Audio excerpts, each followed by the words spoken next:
The more you try to control, the more you are controlled by your own desires. This ancient wisdom speaks volumes about the struggle we all face in life. We strive for control, believing that it will bring us peace, stability, and happiness. Yet, in this very pursuit, we often find ourselves trapped, burdened by the weight of expectations and the constant need to manage every detail. Let me ask you, how often do you feel the need to control everything around you? Whether it's your work, relationships, or even your own emotions, the desire to have everything in perfect order can overwhelm us. But what if I told you that true peace doesn't come from controlling the world, but from releasing that need for control altogether?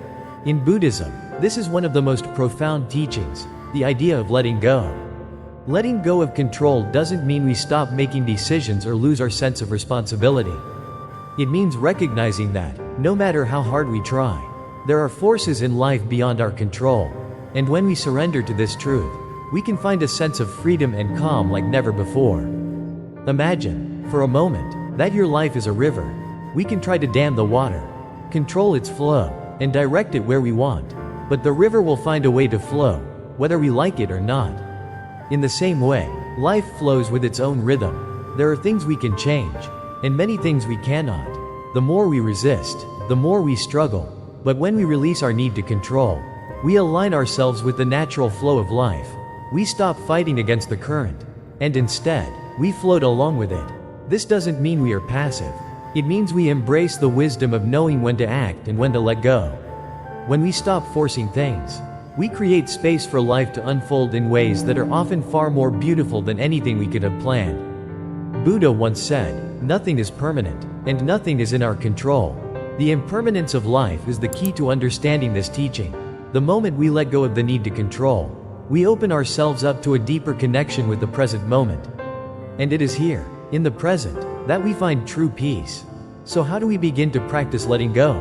It's not easy, and it doesn't happen overnight. But like any practice, it begins with small steps. First, notice where you are trying to control situations or people. When you feel anxiety creeping in, pause for a moment. Ask yourself, what part of this can I let go of? What is beyond my control? This simple act of awareness is the first step. Once we recognize where we're holding on too tightly, we can consciously choose to release that grip. It's about shifting our focus from the need for perfection to accepting life as it is, in all its unpredictability. As we let go of control, we may feel vulnerable. After all, surrendering the need to control means opening ourselves up to uncertainty. But in this vulnerability lies our strength. By trusting in life's natural unfolding, we create the space for true freedom and peace to emerge. Remember, letting go of control doesn't mean we abandon our responsibilities. It means we stop holding on so tightly to outcomes. We do our best, then trust the rest to unfold as it will. This is the practice of letting go, and it is the first step on the path to a calmer, more peaceful life. In the next part of our journey, we'll explore detachment from desires, another cornerstone of the Buddhist path. But before we move on, I encourage you to reflect on the areas of your life where you may be holding on too tightly. Ask yourself, what would it feel like to release that need for control? Just a little bit? How might your life feel lighter, freer, and more peaceful? Take a moment to sit with that question as we continue our exploration of the Buddhist way to inner peace. Desire is the root of all suffering. These words from the Buddha echo through the centuries, reminding us of one of the most profound truths in life. We all have desires, whether they are material, emotional, or spiritual, but the more we chase after them, the more we find ourselves running in circles, always striving for the next thing, never truly satisfied. Think for a moment. What is the one thing you desire most right now? Maybe it's success, wealth, love, or even peace of mind. Now, ask yourself, how often does that desire occupy your thoughts? Do you find yourself constantly thinking about what you don't have, rather than appreciating what you do? Desire in itself is not wrong. It's part of being human. But when we become attached to our desires, we suffer. We begin to believe that our happiness is dependent on getting what we want. And this belief leads us into a cycle of craving, disappointment, and more craving. Buddhism teaches us to practice detachment, not from things or people, but from the attachment to our desires. The key is not to reject desires altogether, but to recognize that they are fleeting and impermanent. By detaching from the intense grip of desire, we free ourselves from the endless pursuit of more. Imagine your mind as a garden. If you let every seed of desire take root, it will grow into a dense thicket, crowding out everything else. But if you gently pull out the weeds of excessive desire, the garden becomes clearer, more peaceful, and open to the beauty of what is already there. When we detach from our desires, we shift our focus from what we want to what we have. In doing so, we cultivate a sense of contentment that comes from within, not from external possessions or achievements. In Buddhism, this concept is known as nirvana, the freedom from suffering that arises when we stop clinging to desires and let go of attachment. It's not about renouncing everything, but about understanding that nothing in this world can provide lasting happiness except for inner peace. So, how do we begin to practice detachment from desires? It starts with mindfulness. Begin by observing your desires without judgment. Recognize when you are attached to something, whether it's an object, a person, or a specific outcome. Simply notice the craving in your heart, without needing to act on it. This is the first step toward freedom, recognizing the impermanence of your desires and allowing yourself to release them. It might feel uncomfortable at first, but with practice, you'll begin to notice a shift in your mindset. The more you let go of the need to possess or control, the more you open yourself to the fullness of life. Detachment doesn't mean we become indifferent or cold. It means we live with a sense of balance, understanding that everything, whether good or bad, is temporary. By releasing our attachment to desires, we can live more peacefully, free from the endless pursuit of things that will never fully satisfy us. As you reflect on this teaching, consider the areas of your life where you may be holding on too tightly to a particular desire. What would happen if you let go of that desire? Just for a moment? What new opportunities for peace and contentment could arise in its place? In the next part, we will explore the importance of kindness and compassion, which are powerful tools in our journey toward inner peace. But for now, take a moment to reflect on your desires. Letting go doesn't mean losing your goals or dreams. It means freeing yourself from the grip of attachment that keeps you from enjoying the present moment. We cannot direct the wind, but we can adjust the sails. This ancient proverb holds profound wisdom, reminding us that there are many things in life beyond our control. The desire to control everything, to have power over every situation, is one of the most common traps we fall into as human beings. Have you ever felt like life is slipping through your fingers? Like no matter how hard you try, things don't go the way you want them to? It can be frustrating, even overwhelming. We make plans, set goals, and pour our energy into creating the life we envision, only to find that the world around us is constantly changing in ways we cannot predict or control. This feeling of helplessness often arises when we cling too tightly to the belief that we should control every aspect of our lives. But the truth is, life is filled with uncertainties, and trying to control everything only brings stress and anxiety. The more we try to control the uncontrollable, the more we set ourselves up for disappointment. In Buddhism, we learn to embrace the idea that we can't control everything, nor should we try. Life flows like a river, and we are mere passengers, not the riverbanks. While we can't control the flow of the river, we can choose how we respond to it. Instead of fighting against the current, we can learn to flow with it. Let's take a moment to reflect. Think about a time in your life when you tried to control something. Maybe it was a situation, a relationship, or a part of yourself. What happened? Did things go as you expected? More often than not, the tighter we hold on, the more we create resistance, and the more we suffer. Buddhism teaches us that attachment to control is a source of suffering because it goes against the natural flow of life. Control is an illusion, an attempt to impose our will on an ever-changing world. We may feel secure when we think we're in control, but true peace comes from accepting that we cannot control everything. And that's okay.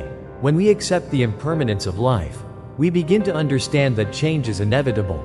People change, situations change, our emotions change, and rather than resisting this natural flow, we are encouraged to embrace it. This doesn't mean giving up or being passive, but it means choosing how we respond to life's challenges with wisdom and equanimity. Imagine the ocean. While the waves are constantly shifting, the ocean itself remains vast and unshaken. Similarly, when we let go of the need to control, we become like the ocean, capable of riding the waves of life without being tossed about by every storm. In practice, letting go of the illusion of control starts with recognizing what you can and cannot influence.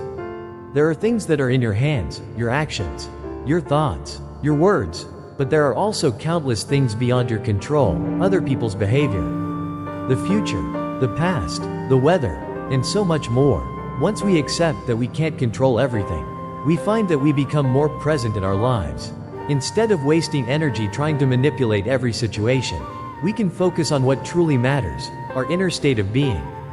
So, next time you find yourself caught in the struggle to control something, take a deep breath. Remind yourself that life is full of uncertainties, and that's perfectly fine. What matters is how you respond, how you navigate the flow of life with awareness and grace. Now, as we move into the next part of this sermon, we will explore how cultivating gratitude can shift our perspective from wanting to control everything to accepting and appreciating what is.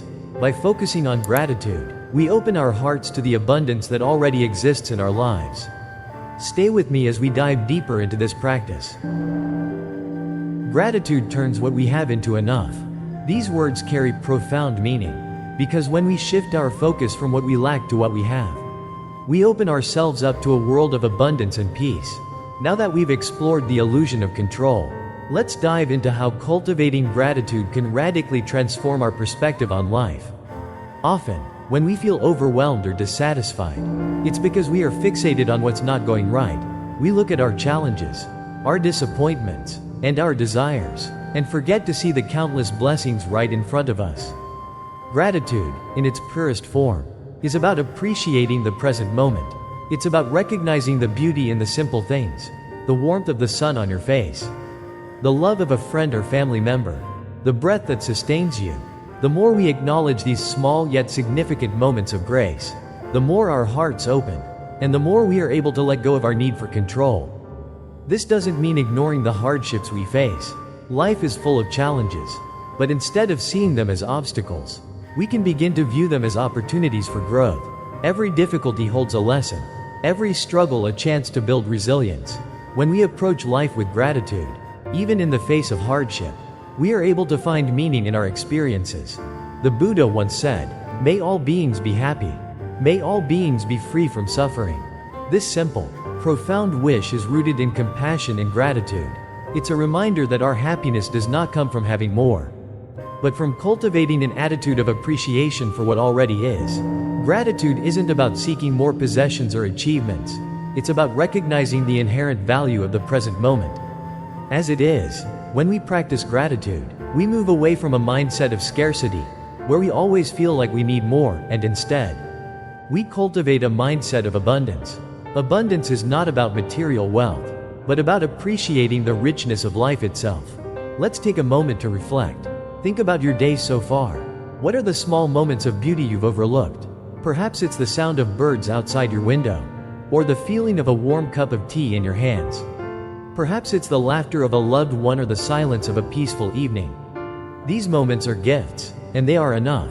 When we begin to focus on what we already have, we find that we have everything we need to be content. Gratitude also helps us release the tension that comes with trying to control life. It allows us to surrender to the present moment, to be fully alive and awake to the reality of what is. It's a practice that shifts our energy from wanting to change the world around us to accepting and appreciating it just as it is. When we stop resisting and start embracing, we create space for peace and joy to enter our hearts. In Buddhist teachings, gratitude is often linked to the practice of mindfulness. By being present and aware of each moment, we cultivate a deep sense of gratitude for the simple things we might otherwise take for granted. Every breath we take, every step we make, becomes a reminder of the preciousness of life itself. Now, think of how different your life could be if you started each day with a moment of gratitude. What would it feel like to wake up in the morning and give thanks for the gift of a new day? How might your perspective shift if you consciously appreciated the things you often overlook? The simple act of gratitude can have a profound impact on your overall sense of well-being, helping you move through life with a lighter heart and a clearer mind. As we move to the next part of this talk, we'll explore how embracing impermanence, one of the core teachings of Buddhism, complements the practice of gratitude. When we accept that nothing is permanent, We become more attuned to the preciousness of each moment, and it is in this awareness that true contentment arises. Stay with me as we continue our journey into the deeper wisdom of the Buddha. The only constant in life is change. This ancient wisdom is not just a casual observation. It is the foundation of one of the deepest teachings in Buddhism, impermanence. Everything in life, from our thoughts to our relationships, from the seasons to our very bodies, is in a constant state of flux. This is a fundamental truth. But why is this so important for us? Well, if we accept the truth of impermanence, we begin to see life through a new lens. We stop clinging to things, people, and situations as if they are permanent. We realize that all things, good or bad, will eventually pass. The moment we grasp this truth, we are free from the chains of attachment that keep us trapped in cycles of suffering. In the Buddha's teachings, impermanence, or anicca, is one of the three marks of existence. It reminds us that everything we experience is transient, fleeting. This can be a liberating truth when we embrace it, because it encourages us to let go of our desires and fears. Instead of holding tightly to our expectations, we begin to appreciate life as it is, moment by moment, without needing to control or resist it. Take a moment now to reflect on your own life. Consider the changes that have occurred over the years, whether it's the growth of children, the loss of loved ones, or even the changes within yourself. Change is inevitable, and though it may seem daunting at times, it is also a source of great freedom. When we let go of our attachment to permanence, we free ourselves from the anxiety that comes with trying to hold on to things that are naturally changing. The Buddha often spoke of impermanence as a means of understanding suffering. By recognizing that everything we hold dear is temporary, we can begin to release our attachment to it. This doesn't mean we stop loving or appreciating people and things in our lives. It means we begin to cherish them in the present, without the fear of losing them in the future. By accepting impermanence, we begin to embrace the natural flow of life, without trying to force it into something fixed or stable. Imagine, for a moment, that you are standing by the edge of a river. The water is flowing rapidly, never the same from one moment to the next. As you watch, you realize that the water cannot be held, cannot be controlled. It is constantly flowing and changing. Now, consider your own life as this river. You cannot hold on to every moment, every experience. Some moments will be joyful, others painful, but just like the river, they will all pass, and new experiences will come. This realization, this acceptance of impermanence, is the key to freedom. When we stop fighting against the natural course of things, we are able to let go of our need for control and truly experience life as it is. The moments of joy, of peace, of connection, these are all precious. And they exist only in the present. The more we understand that they are fleeting, the more we can fully appreciate them. One of the most profound teachings related to impermanence comes from the Buddha's own experience. He recognized that the human condition is marked by aging, sickness, and death, things that no one can escape. This truth is not meant to bring despair, but to awaken us to the reality of life's fragility. In recognizing the impermanence of all things, we also recognize the preciousness of life itself. Each moment is an opportunity for growth, for peace, for love. So how do we apply this teaching in our daily lives? We begin by letting go of our attachments to things that we believe should never change. We practice mindfulness, staying present in the moment, and appreciating what we have right now, knowing it won't last forever. When we do this, we free ourselves from the fear of loss and the desire for permanence. When we embrace impermanence, we allow life to unfold naturally, without the burden of expectations. We become less anxious about the future and more content with the present. It is in this acceptance that we find true liberation, the liberation from the need to control, the liberation from the fear of loss, and the liberation to be fully alive in each moment. As we move to the final part of this talk, we'll explore how wisdom and compassion guide us in releasing control and embracing the flow of life. These two qualities, wisdom and compassion, are what enable us to live with grace, to navigate life's uncertainties with peace, and to move forward with an open heart. As we've already touched upon, impermanence is a key concept in Buddhism that frees us from the chains of attachment. But how do we truly begin to live according to this wisdom? To embody it in our everyday lives? It's not enough to just understand it intellectually.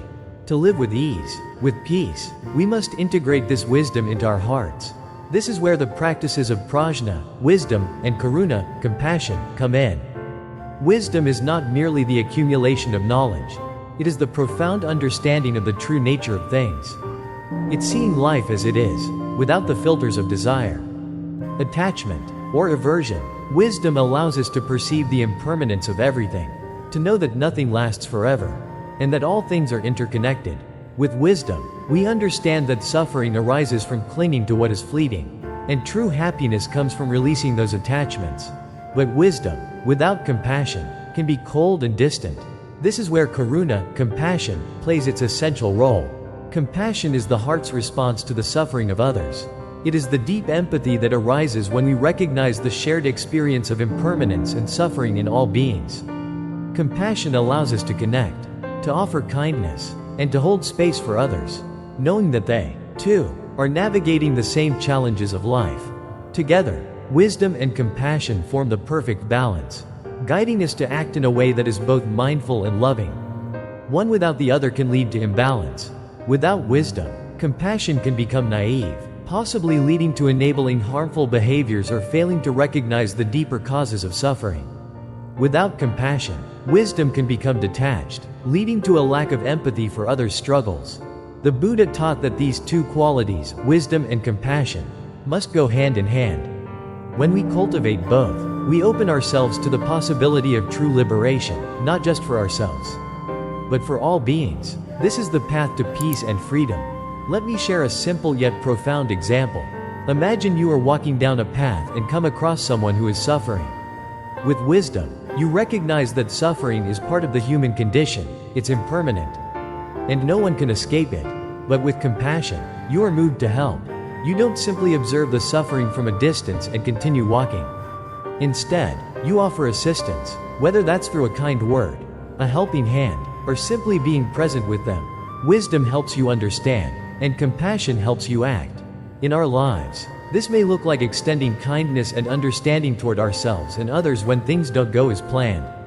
When we accept the truth of impermanence, we no longer react with anger or frustration when things change unexpectedly. Instead, we meet these changes with patience, with compassion for ourselves and those around us. This is the essence of living with wisdom and compassion. It's not about avoiding suffering, but about learning to live skillfully with it, to recognize it as part of the human experience, and to act from a place of kindness and understanding. Think for a moment. When was the last time you offered compassion to yourself? We are often so quick to offer understanding to others, yet we can be our harshest critics. The practice of compassion, then, begins with ourselves. When we embrace ourselves with compassion, we are more likely to extend that same grace to others. At this point, I encourage you to pause and reflect on the role of wisdom and compassion in your life. How often do you approach challenges with the clear understanding that everything is impermanent, and yet still act with kindness and empathy? When we allow wisdom and compassion to guide us, we can find peace even in the most challenging circumstances. As we move toward the final part of this talk, let's explore how letting go, through wisdom and compassion, ultimately leads to liberation and inner peace. Now, we arrive at the final part of our journey together, the path of letting go. After reflecting on impermanence, wisdom, and compassion, we see that true freedom comes not from grasping or controlling, but from releasing and accepting the flow of life as it is. Letting go is not a passive act, it's an active practice of trusting the process of life. It's choosing to surrender the need to control outcomes, to let go of attachment to specific results, and to accept whatever comes our way with an open heart. When we can truly let go, we stop resisting the present moment. We stop trying to force things to fit into our limited understanding or desires. Instead, we allow life to unfold naturally, with all its unpredictability, its beauty, and its challenges. The Buddha once said, "The root of suffering is attachment." This attachment doesn't just refer to physical objects or material wealth. It also refers to our attachments to ideas, to outcomes, and even to people. We often think that if we can just hold on tightly enough to something, it will bring us security or happiness. But in reality, it is our attachment to things that causes us to suffer. The tighter we hold, the more pain we invite into our lives. To let go is to practice freedom in every moment. It's acknowledging that things will change, that people will come and go, that situations will shift, and that we cannot control any of it. But within this uncertainty, there is also profound peace. When we stop fighting life, when we stop clinging, we make space for true peace and liberation. So how can we practice this in our everyday lives? It begins with small steps, acknowledging when we feel attached to something or someone, and allowing ourselves to gently release it. It might be a plan that didn't go the way we wanted. It might be an expectation we had that wasn't fulfilled.